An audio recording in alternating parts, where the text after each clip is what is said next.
Welcome to Again or Again, the company drills that keep them coming back for more.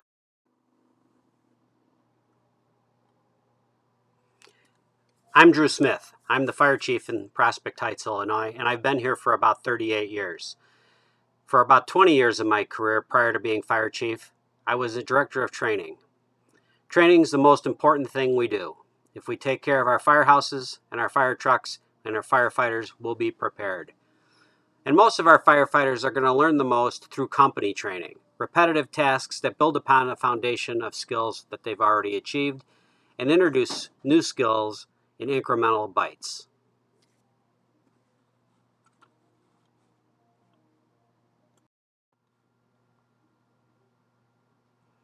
The company drill is the centerpiece of the successful fireground operation. Firefighters operate in a company on the fireground, and training any other way doesn't make sense. Firefighters are most comfortable with their company, and they're going to utilize the tools and equipment in the manner that they respond. So why not train that way? We must consider experience and ability as separate. We create experiences through incident response, and we create experiences through training opportunities. But we are not able to build ability without experiences, and we can't build ability on experiences without a previous foundation of knowledge. We must consider education and training as separate concepts. Education gives us knowledge, training gives us ability. By taking our education and applying our knowledge and our skills, we create ability through repetition and simulation. Company drills are not courses. A company drill is an opportunity to take a small specific piece of information and apply it to a small specific situation. By having multiple simulations, we allow the student, the firefighter, to gain ability. The term drill applies activity. If we don't have activity, it's not a drill. It's just a bull session. We can sit around the kitchen table and we can what if and we can tell each other how great we are. But at some point we got to get up, go out, and just do it. Whether we do it on the apparatus floor, whether we do it behind the firehouse, whether we do it on an incident, whether we do it at a drill ground, whether we do it at some location, we have to do it. We have to apply the knowledge and the skill to develop ability as a team, not as individuals. The company officer needs to create the image of success so that the company members will chase it. They have to be painted a picture that builds enthusiasm, that shows a desire to learn the information. So think about this. Officer 1 says, today we're going to raise portable ladders and place them for rescue.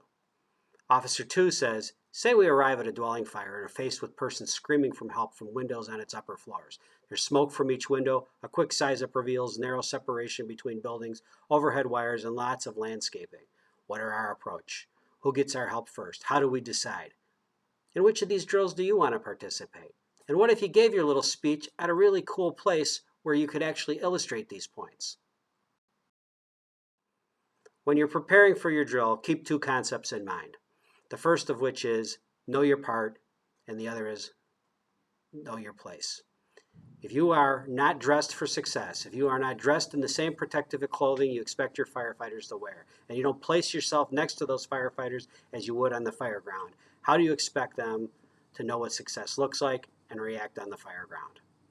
Imagine this. You're teaching lead outs. Your role on a lead out is to be second on the hose line, to direct the nozzleman where and when to apply the water. Yet for the drill, you're standing off to the side in your Class B uniform while they're all dressed for battle and moving forward. Are you truly preparing them, or are you just playing a game? Survival depends on mastery of skills. You have to repeat the skill in order to master it. Once is never enough. Why are you going to train to get it right? Why don't you train so you can't get it wrong? You can wait for someone to drill or tell you to drill, or you can create opportunities for yourself. Your firefighters don't want to drop hose in the middle of an empty parking lot. You have plenty of opportunities on incidents to create some small drill, whether it's make a hydrant, drop a line, throw a ladder.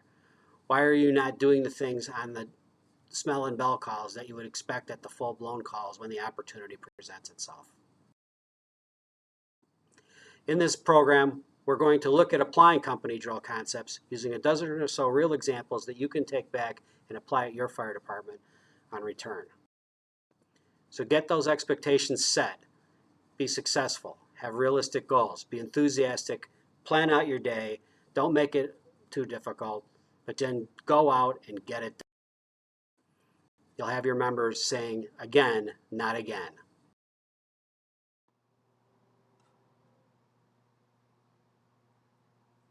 I am Drew Smith, and I hope to see you at FDIC.